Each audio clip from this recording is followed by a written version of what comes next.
Good morning, everybody, and welcome to today's cybersecurity webinar. Just a little bit of housekeeping before we get started. If I can ask you to all mute your microphones if you haven't already throughout the presentations. This session is going to be recorded for members that can't attend, so it will be then live on our members' website. So if you can keep your mics muted, that would help with the recording.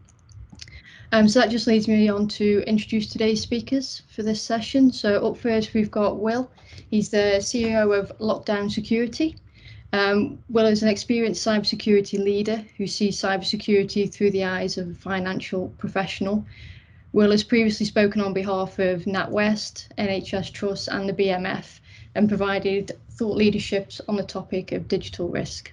Alongside Will, we've got Robert, who is Head of Forensics and Fraud within FLGM, and formerly Head of Fraud for Transport for London. Robert has led disciplinary and criminal investigations concerning fraud, bribery, corruption, security breaches, cybercrime and procurement allegations, which is quite a mouthful. He has also worked in private and public and not-for-profit sector within fraud, bribery and corruption and has over 20 years of experience. So William and Robert will be leading the presentations today, and they're also going to answer your questions at the end of the session. If you would like to ask a question, you can either pop it in the chat function, which you'll see at the top of your screen, or use the raise hand tool at the end. So that's it for me. Will, I'll hand over to you. Thank you very much, Amy, and thank you for the Bathroom Manufacturers Association for giving me the opportunity to speak today. And thank you for everyone in the audience that you could be racked out in the garden right now, enjoying the nice weather that we get for 2 weeks of the year, but you're here with us and we're very appreciative of that. So I'll just launch into it. Amy had spoken to me and said that in the news at the moment, we're getting a lot of stories about cyber attacks. It's very difficult to read headlines every day without seeing another company who's been breached. And we're seeing an evolution of attacks and methods, and particularly within manufacturing, it's very pointed, the fact that it's such a large area and a large sector that has so many different types of mechanisms, machineries and controls that actually it's very susceptible to cyber attacks and cyber incidents. So I'm going to try and take this and make it entertaining. If you do have questions, like Amy said, just feel free to throw them into the chat and we'll address those at the end. So I think a good start point would be to look at COVID-19 and the pandemic, because really that changed the way that a lot of businesses operated. And the reason that it had such a stark impact is if we think about the first lockdown period, we think of furlough. I'd never even heard of the term furlough before it first came in. We think of the changes to bars, that we couldn't go to gymnasiums, that we couldn't attend. So we think about the pandemic environment, and we think about the many changes that we've had to endure through that period. And when we think about it from businesses, really it was a case of how do we remain operational? How do we keep that operational capability? So we think about the changes to the environment that COVID has brought to us, and we think about, from a business perspective, how we've had to change.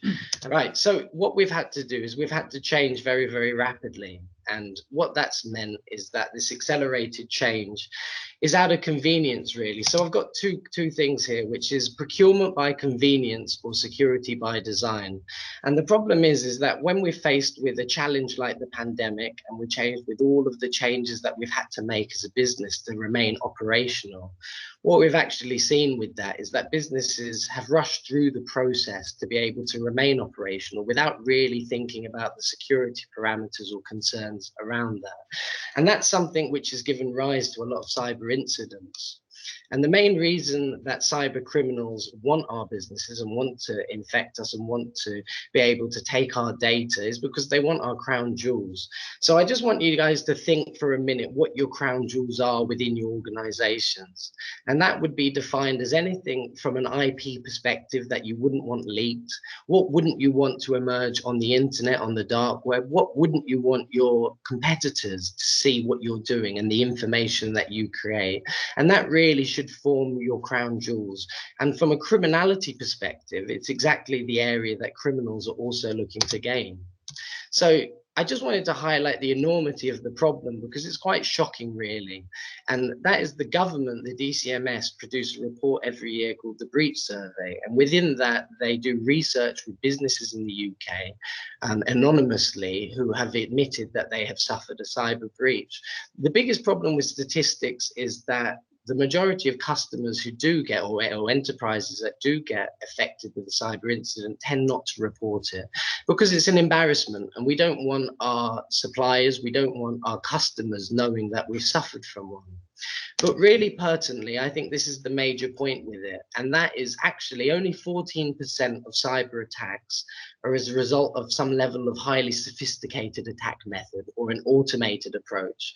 Actually, when we look at the statistics, 86% of attacks are down to human error at some point. So if we're thinking about, as organizations, how do we reduce the risk of a cyber attack, we should certainly be thinking that the people is the best place to start. And actually, that was the start point of lockdown cybersecurity. We identified that people training is so important in this area in particular. And the other great benefit is that if you are hamstrung by budget within this, that you want to do what's best to reduce your risk, and how can you do that? Inevitably, the most cost-effective way that you can reduce the risk in your organization is through effective training of people. And just to highlight the problem of ransoms, we see ransomware in the news all the time. It's now predicted that 40 to 170 billion was taken in 2020 through ransoms globally, which is just a frightening statistic, really, when you think about that. It's billion, not millions of pounds. So some of you might not know what ransomware is. So I came up with this quite nice definition that's quite tidy. And that is, it's an insidious piece of malicious software, malware, malicious software, which encrypts files and systems, rendering them inoperable. And there's a really good point here with manufacturing companies, because unfortunately, these large plant machineries operate with computerized systems that are built into them. And when a ransomware takes through the network, as long as those systems are routed onto your network, they will also become susceptible to ransomware. And once that happens, and effectively, it will reduce the capability of the machine to do anything. So unfortunately, we've had instances where we've been personally with lockdown into manufacturers who have suffered this problem. And the result is that they can't fulfill their orders because they can't manufacture anymore. It's a very frightening realization for many manufacturing companies. And generally, this comes through phishing emails or messages. It's very basic. But the problem is that when we're busy and we trust other people potentially who have been hacked, and we see an attachment and we just click on it without really scrutinizing what we're clicking on, it only takes 1 second of being switched off from the problem to create a huge problem for the organization. And this is a really good point where the lightning strikes twice in the same spot, because what ransomware does is it effectively opens a beacon to the internet, and it says, I've just gone into this network, I've just opened up another port, and then it invites all of its friends along to come into it. So what you often see is when a company has had a ransomware attack, they're often privy to the same attack twice or multiple times thereafter. And we think about ransomware in the beginning, that all it did was actually encrypt information. It would encrypt information and it would ask you for a key. And this isn't actually a new thing. This has been happening since the mid-80s. It's just the attack method has changed. So when it happened in the 80s, there wasn't any kind of internet really that was publicly available, and people would spread it via floppy disks, which they would leave in airports, and they would just wait for unsuspecting people to come. And if you can imagine the trauma of having to pay for this, you'd have to use the mail system, and you'd have to post a check and then wait for the decryption key to come back. Really interesting. But the game changer really was cryptocurrency and giving them a different payment method to use.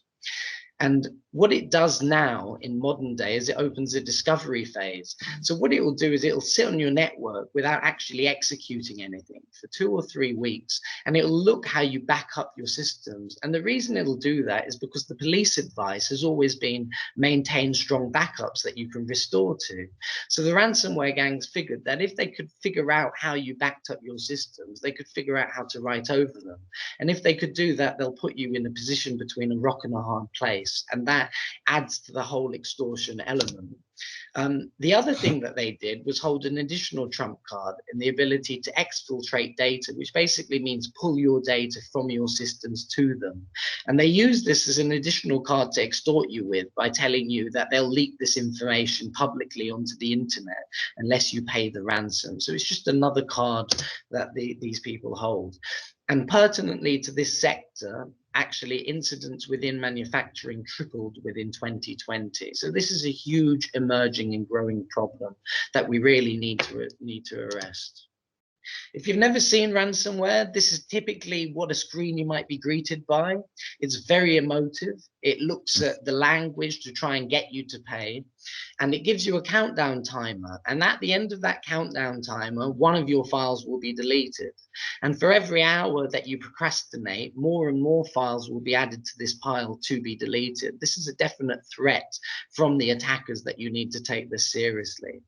And the biggest problem with this is that most of the time when this happens to most organizations, it comes out of the blue as a complete shock. There's been no planning or preparation in advance of this incident to really understand what the protocol is and what you should be doing.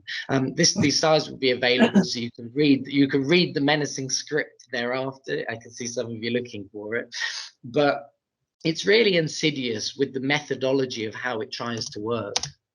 So when we think about considerations to combat this, we have to think, have we pre-planned for this scenario? And that's really planning everything, even from the ethics of, are we going to pay this as an organization in a worst case scenario? Are we prepared to pay a ransom?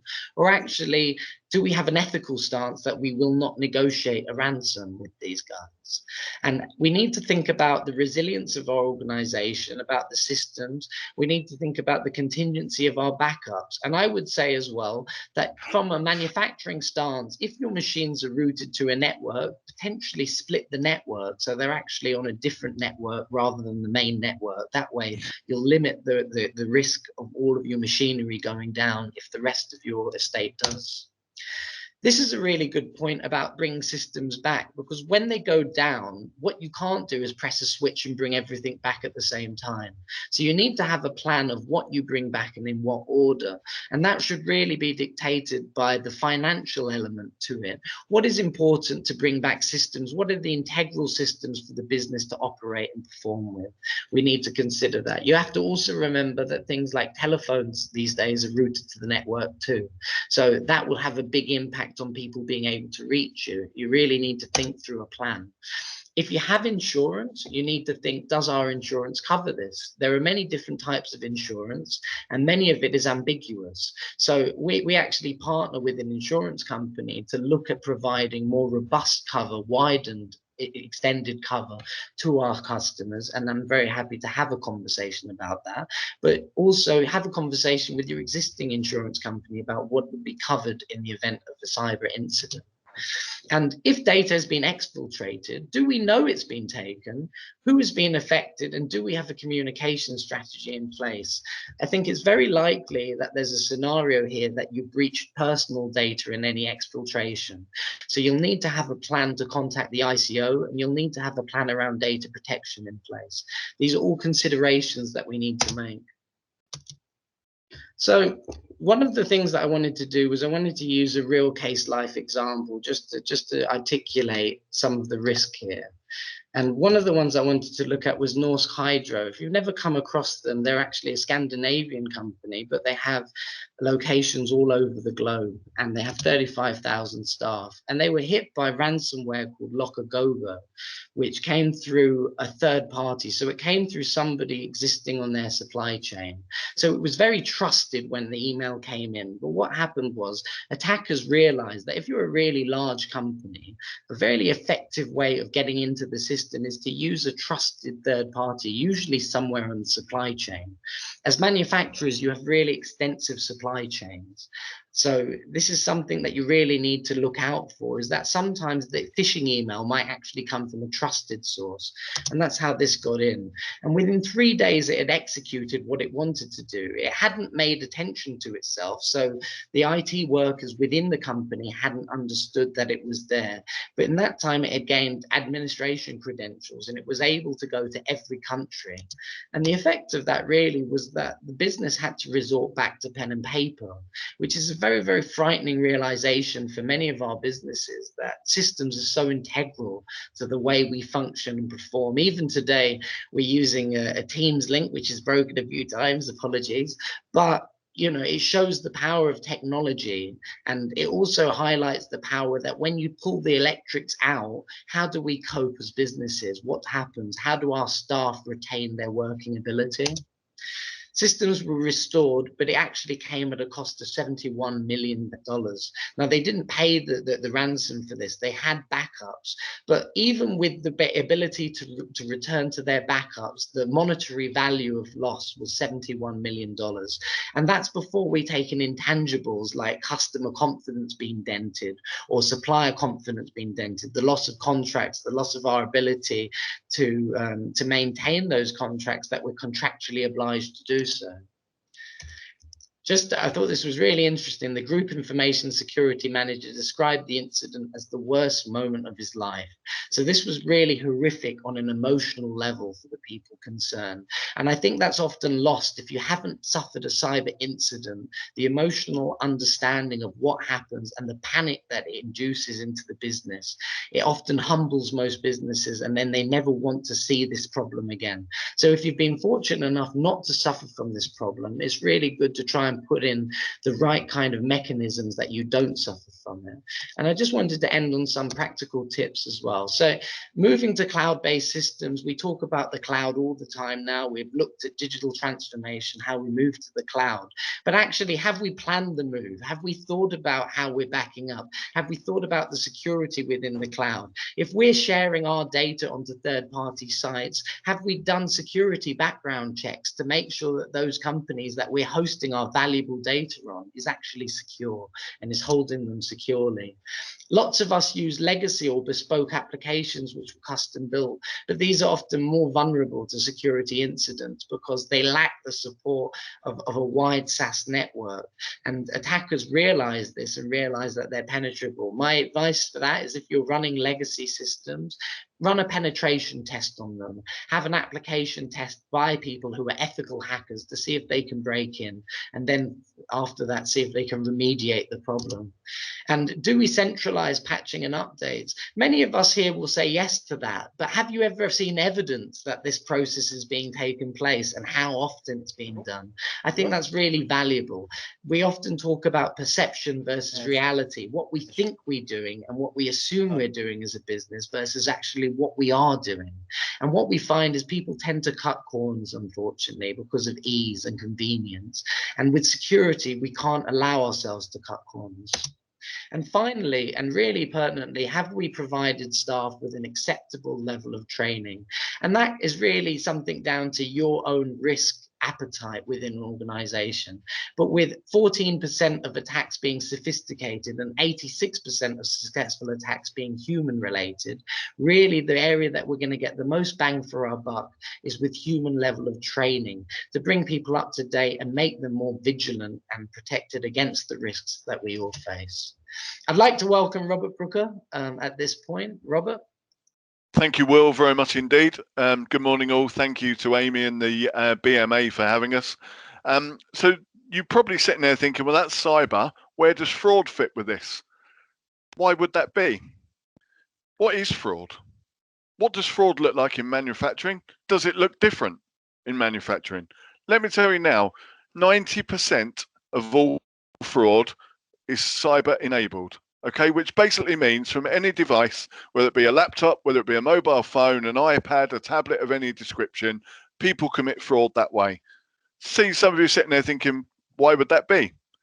Why would I go out and get my hands dirty in this day and age when actually I could sit in my front room, because I have done for 15 months, whether I like it or not, and I can commit fraud in my front room?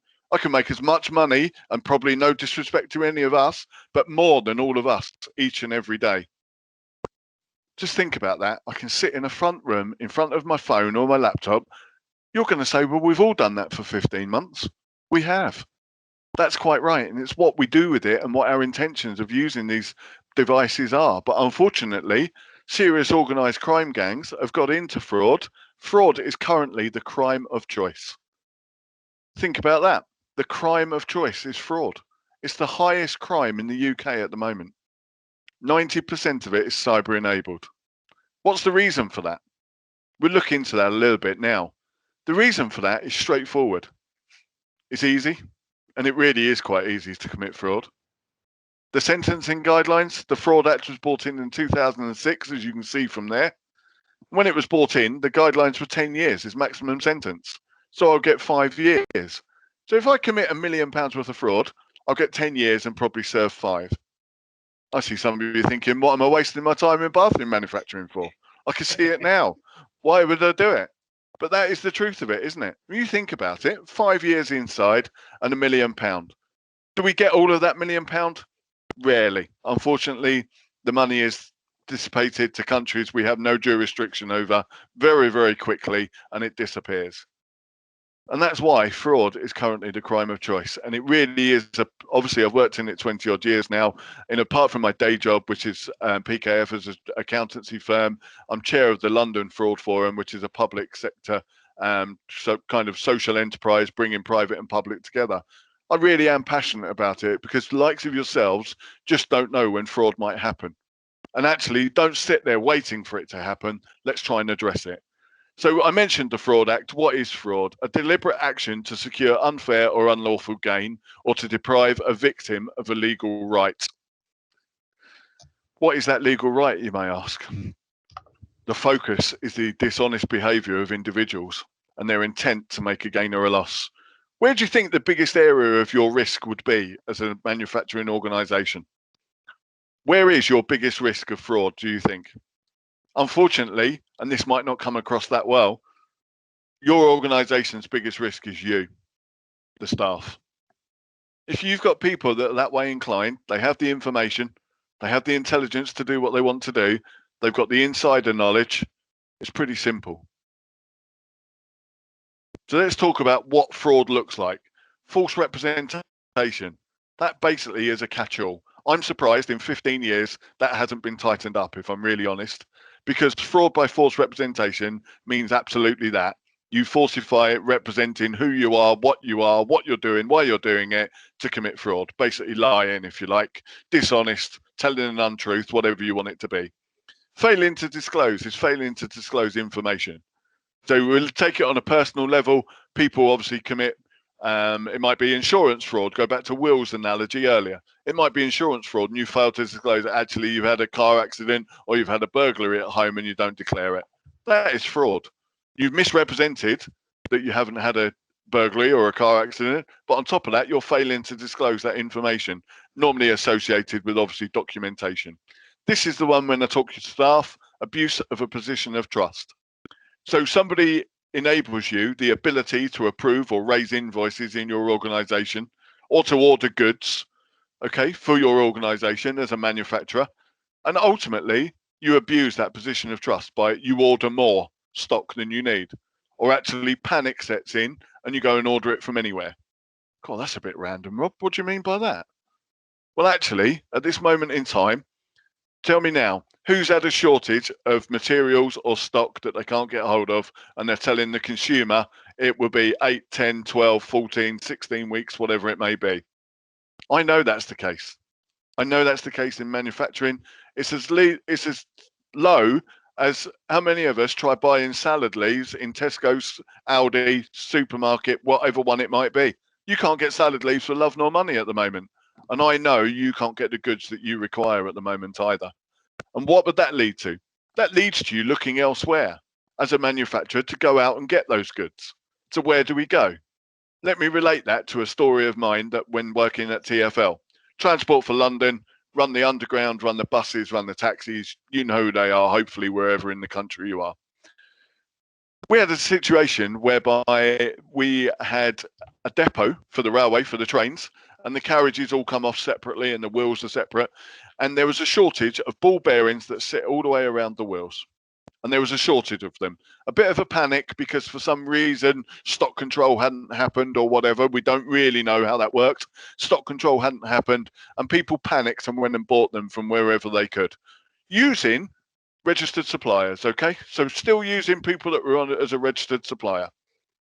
Unfortunately, only when the fitters were putting those ball bearings onto the wheels did they realize that they didn't fit 100% accurately.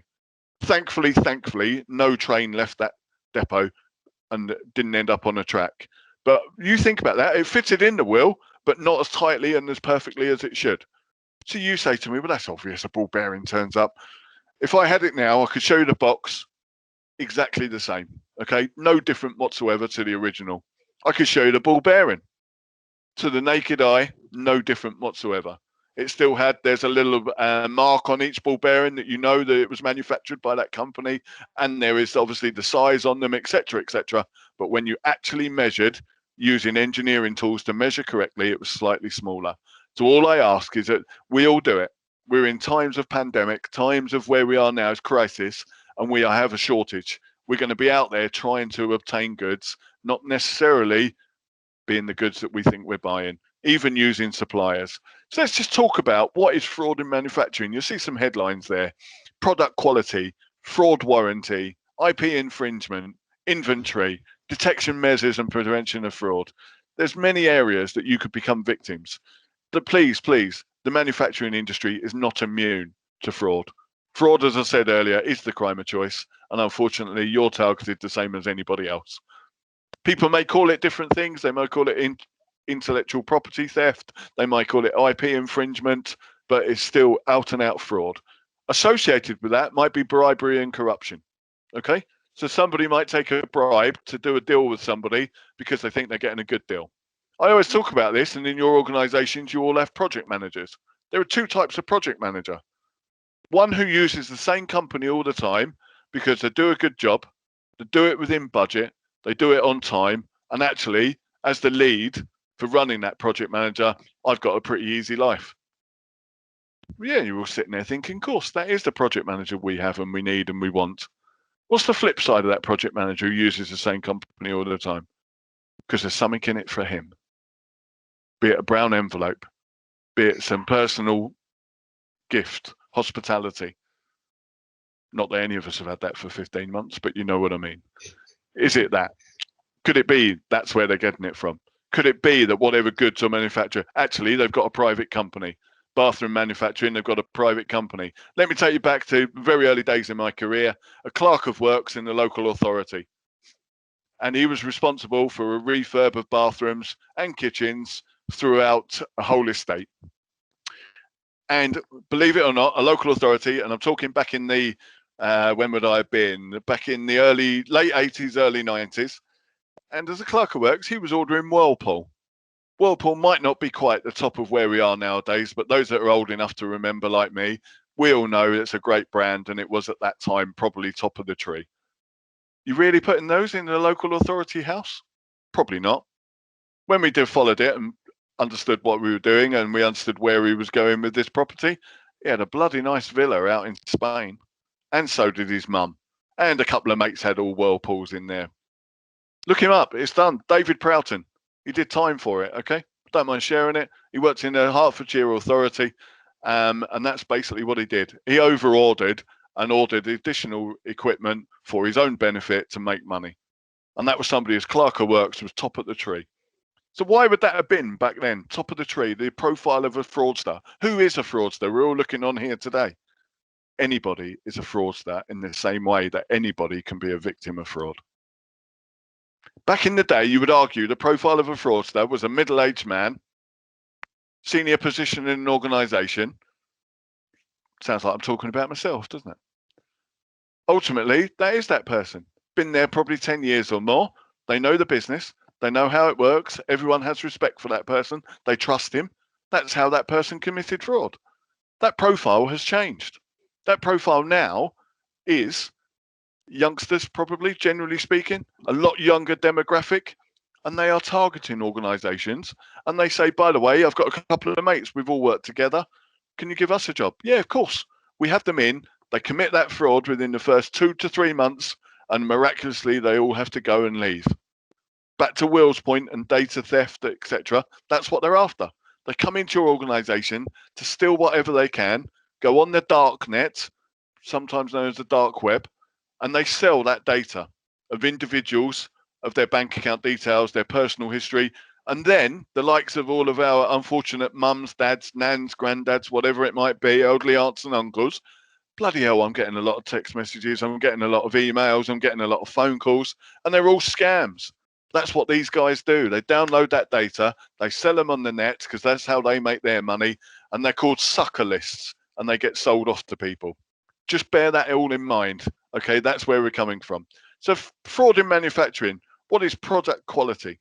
You know what your quality should look like, but actually there are substandard out there that I've just alluded to, albeit that was counterfeit. And it involves the use of inferior materials in the production of the goods. Also includes masking of records to meet specific tests or regulatory requirements, poor qualities from vendors. OEMs even, unfortunately, are party to this. You can't guarantee who's getting you what. You really can't. You have to be very careful. Fraud warranty claims, not necessarily always in the UK, but you may be dealing with overseas suppliers. That's the other thing. Look at your supply chain. How much due diligence do we do around that supply chain? Do we really know our business that we're dealing with? Really quick check for you. It's a bit quick and dirty. I've talked about the insider threat and I've talked about supply chain. Carry out a quick check on postcode and bank account details of your staff versus your supply chain. Have you got anyone in your business you know would be working for you and expect them to? That's fine. Tick it off, not a problem. The lady's got the same bank account as the guy who works for you, and she does a bit of cleaning for you. It's not an issue. But actually, you might be surprised who is on there that you're paying twice, potentially. Why do I mention that? Will's fed up of this story, but it's really true. And it really does matter. A guy I know worked in accounts payable, accounts receivable in a large professional services firm similar to mine, raised the question that he didn't like having autonomy over accounts payable and accounts receivable. They said, we know, and we all know that accounts payable are always behind, okay? Always behind. They said, clear the backlog and we'll deal with it then.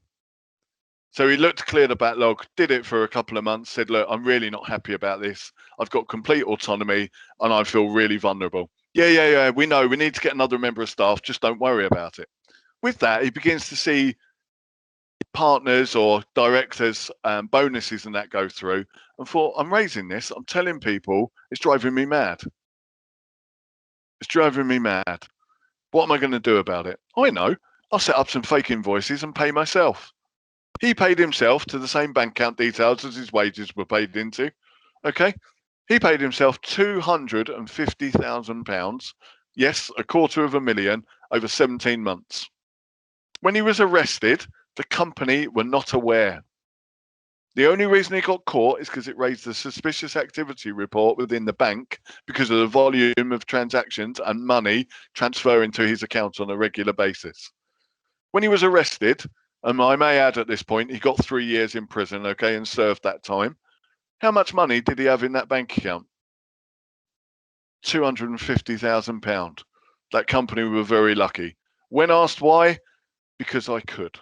I'd raised it. I told people that was his rationalization. I've told you, you've done nothing about it. This is what can happen. Okay, so just think about that, and that's where it comes from. So fraud warranty claims amount to huge costs for manufacturers, have a direct effect on product quality and customer pleasure. It's simple to identify whether a product files for a basic product warranty or extended warranty period. Therefore, easier to identify questionable or suspicious patterns and trends that they're becoming the norm. It might sound obvious to us, but to the consumer, is it really? To you as the manufacturer, I'm sure you can all relate to that scenario. IP infringement, intellectual property, call it what we like. It's obviously vital. We all want our brand. We've all got a brand is worth more money. We don't want to share that information. That's our personal information. That's our brand. We own that. But unfortunately, more and more, they are being taken, stolen, used inappropriately to pretend that they are you when they're not you, etc., etc. But it's also very difficult to protect. Includes trade secrets. You might not have those. You've certainly got patents. You've certainly got drawings and designs. You've trademarked the technology you use. But unfortunately, the infringement in the company's products finding their way into the counterfeit and grey market is huge. I appreciate it's not quite the same as finding a bent Lacoste t-shirt being sold down at Camden Lock. We've all been there. We all know what it's like. That's another job I did in the past, and seeing people run with black bags of clothes over their shoulders was fascinating. But unfortunately, I'm sure the Bathroom Manufacturing Association may well be subject to that as well. Inventory fraud involving the theft of goods or materials from a company, and you try to cover it up, the theft, by misrepresenting, back to that fraud by false representation. Computer records, stock, they might collude with others to allow it. Who knows? I just dealt with a company very recently during this year, and it was a steel company, and they would have cut-offs of the steel of what they were making, and the guys were helping themselves to the steel rather than putting it in the bin to be used. And then they were going off replicating what they were making in the same business at a lot cheaper rate, because obviously they didn't have the overheads or anything of that nature.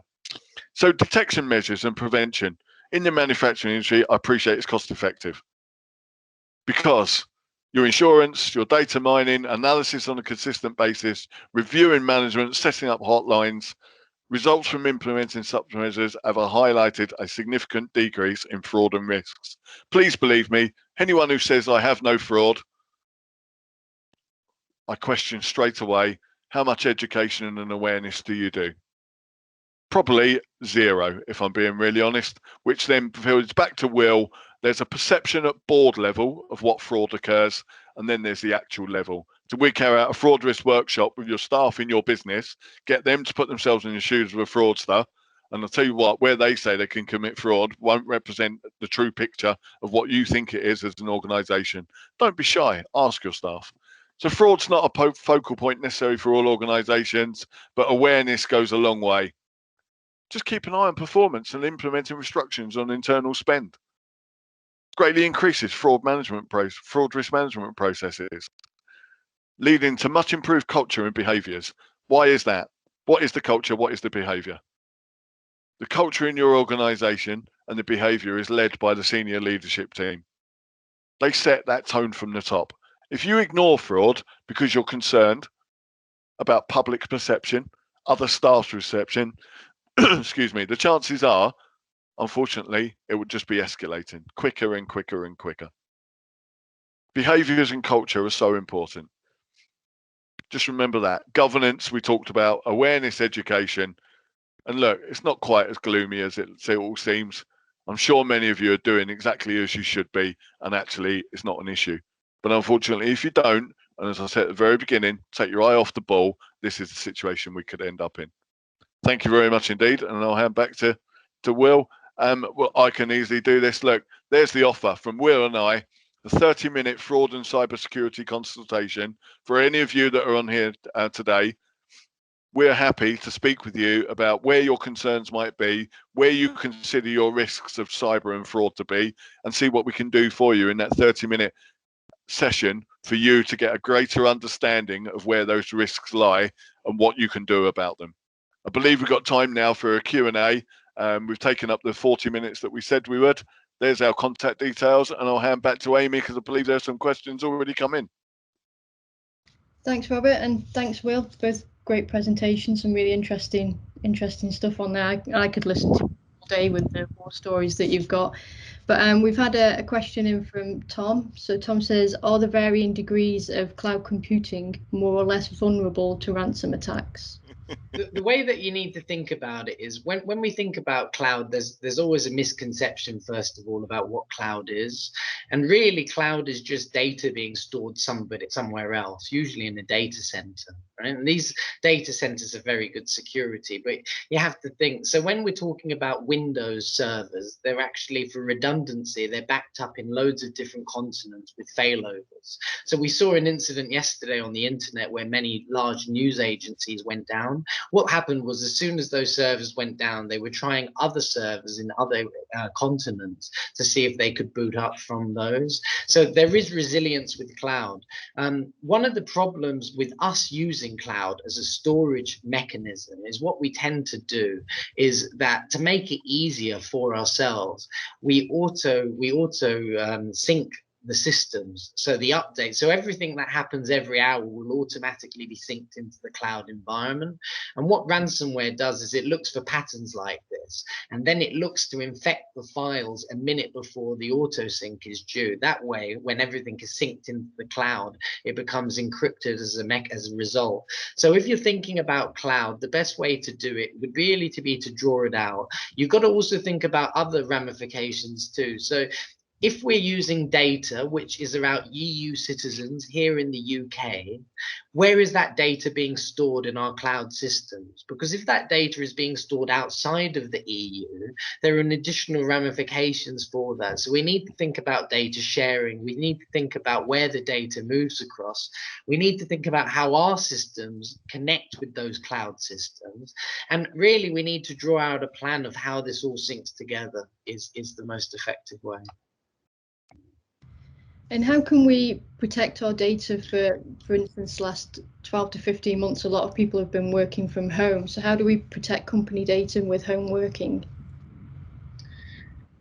How do we protect, sorry, Amy, was that how do we protect company data with home working? Yeah, we're all obviously working from home. We're on our own networks, but we're dealing with, for example, our accountant is working from home and has access to all our account files. How do we ensure that we're protecting our data from home working? Well, this is a really good point. It was only brought to my attention a few weeks ago, really, that Xero doesn't automatically back up your data. In fact, when you look through the contracts of many of your cloud partnerships, you'll actually find that they manage to circumnavigate around actual backups of your data. And they always push it back to you as the client. You are responsible for your data.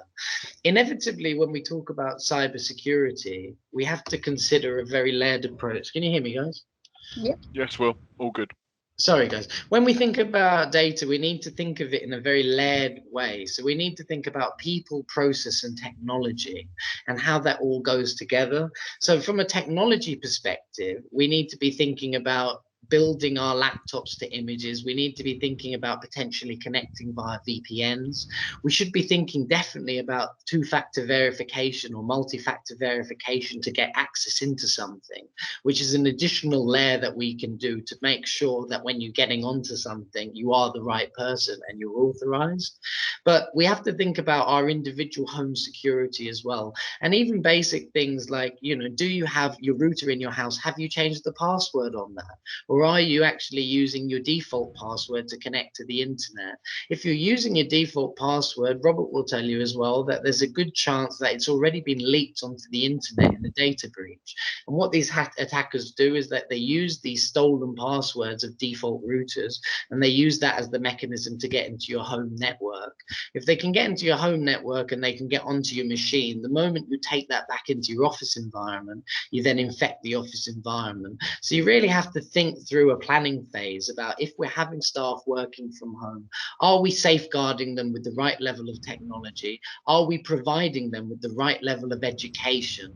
And if we're doing both of those things and then we're putting controls on top, we're doing just about as good a job as we can. And on that note, if you tap into the internet, have I been pwned.com? Have I been pawned? Okay, you can check if your email or your phone is involved in data breaches. All you do is literally put in your email address, put in your phone number with the international format, i.e. +44, and drop the 0, and that will tell you exactly where you've seen your passwords or your internet, your mobile phone has been used inappropriately. Hopefully you won't see it, but unfortunately many will. And just to let you know that is really quite common, and I would always check.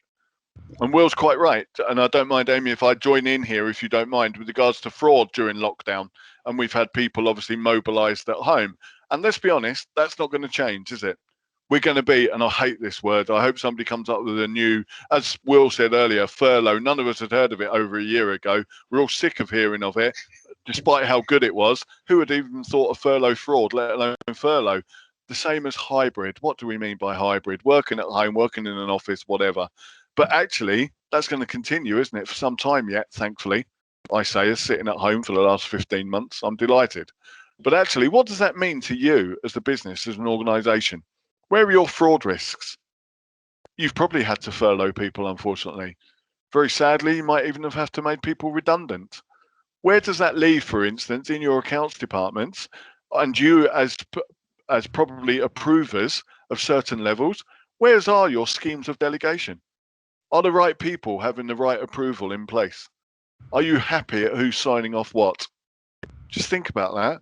The other, back to Will's point, is unfortunately really, really dumbed down. But look at Wi-Fi. I'm aware of we've just dealt with a case of somebody who was signing off up to 7 figures, and he was just sitting in a shared room. He lived in a shared house Monday to Friday, went back to his family at weekends.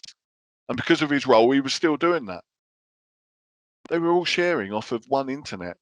Now, the risks, will tell you in more detail and far more, A, correctly, B, elaborately than I will. The risks there are huge. So just think about fraud and cyber risks whilst you've got staff at home.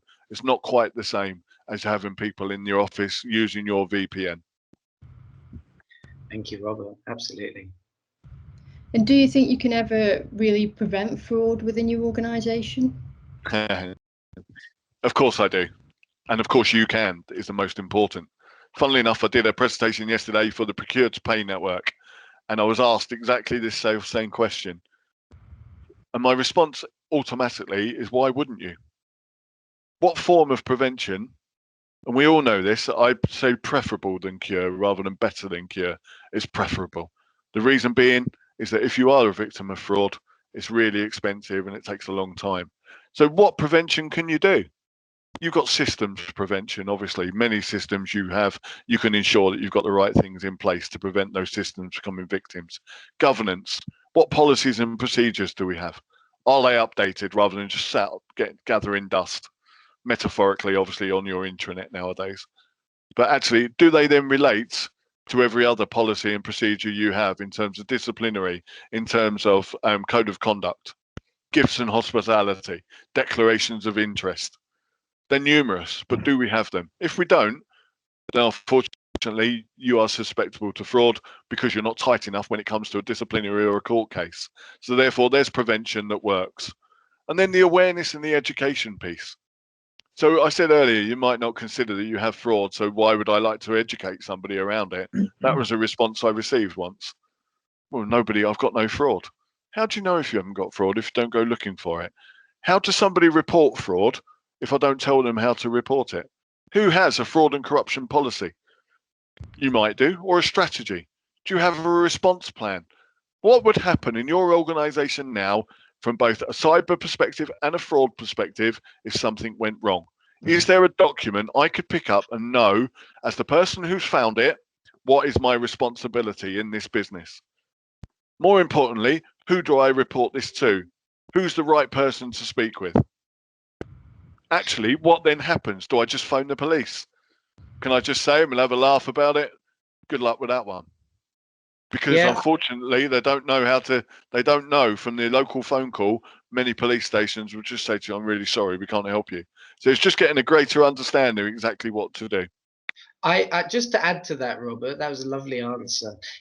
Unfortunately, the average detection rate of people being caught in cybersecurity is 208 days after they've got into the system.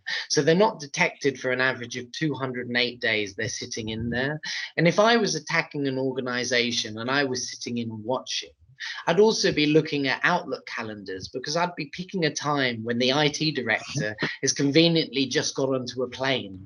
So if you haven't said who all of your stakeholders are and appointed them, by the time I press go and actually panic is induced in the organization, I'm going to try and make it even worse for you by picking a time when I know that your main technology expert is no longer available to you as a resource. And that's the situation that a lot of people face. Companies are generally hit at 5 o'clock on a Friday evening. The reason for that is everybody's just gone home for the weekend and nobody wants to come back in the office. And it's difficult to get a team actually to enact and create action. So Can you reduce cyber risk completely? You can't prevent it, but can you put the steps in place in a systematic, layered approach that will reduce the risk of the impact on the organization and better protect you? Absolutely, you can do. And that's what we should all be working towards. And back to Tom's point, is fraud and cybercrime 90% of crime? It's not actually 90% of crime, Tom. Sorry, I perhaps didn't make myself clear. Is all fraud is 90% cyber enabled now. But regardless of that, is it because the police haven't got a grip of it? Is prevention all on businesses? Let's just take that in a couple of stages. First of all, with regards to the police and their capability to deal with fraud and cybercrime, unfortunately, yes, you're quite right, it's limited. Why is that? Resources. There's a saying about fraud and cybercrime that isn't very nice, but it's very true. It doesn't bleed, it doesn't scream. What am I going to do with it? And that's not a great reflection on the police, and I don't mean to dig them. I work with them all the time, and I'm extremely grateful for what they do. Fraud is the crime of choice. There's a reason for that. Have any of you heard of action fraud, which is where you would report fraud to? And it gets a lot of bad press, okay? It really does. But actually, when they built action fraud 7, 8, 9 years ago, excuse me, whoever thought it would be dealing with the volume of calls, excuse me, the volume of calls, the volume of emails that they're receiving now? I always relate it to the roads. The Romans built our roads here in the UK, okay? And we all moan about potholes, etc. Do you know what? If any Roman ever anticipated that our roads would deal with as much traffic as they do nowadays, then that's exactly the same analogy. Fraud isn't either. Let me also talk about it, if you don't mind. Is it all on businesses? Within the Bribery Act 2010, there is a Section 7, the facilitation of bribery. If you haven't put in enough prevention measures to prevent yourself against bribery and corruption, then unfortunately, you are liable to be charged with failing to protect yourself and your business. Let me tell you, it's coming in Fraud Act as well. It's only because of COVID and what else is going on at the moment, it hasn't gone through Parliament. There is moves afoot to add to the Fraud Act 2006 an additional section whereby it will be the failure to prevent fraud from occurring. There is a webinar I'm aware of in a conference in the next couple of days talking about should fraud reporting be compulsory. Okay, and that is all part and parcel of it. So yes, it is on you to an extent. You can't rely on the police for the prevention part of it, but do you know what? They'll do their job, and they're doing a really good job with limited resources, limited capability, because everybody's got to get people out on the street because of what's happening. Mrs. Brown at number 1 the street really, unfortunately, isn't interested that Mr. Jones at number 3 last night lost £1 million to fraud. She really doesn't care, and nor do the general public. But if you have a kiddie stabbed on the corner of that street, then unfortunately the whole borough are up in arms, the whole of London, the whole UK. And I'm not denying that is how it should be, and quite rightly so. So unfortunately, we will always take a back seat. But I also think it's to do with as I say, sentencing guidelines, etc., etc. Brilliant. We've got just enough time really to say thank you both for 2 great presentations, some really interesting stuff on there. Like I said, this has been recorded and it'll go up live on the members area later this week. But yeah, big thumbs up from me, and thank you both for your time. Thank you for everybody that's attended, and keep your eye out on our website and social media for details of the next event that we've got. But have a great day, everybody, and thank you. Thank you, Amy. Thank you so much. Thank you, BMA. Thank you for all joining us. And don't forget, our details are there. It goes no further than Will and I. If you've got some issues you wish to discuss, then please reach out before it's too late. That's where prevention's better than cure.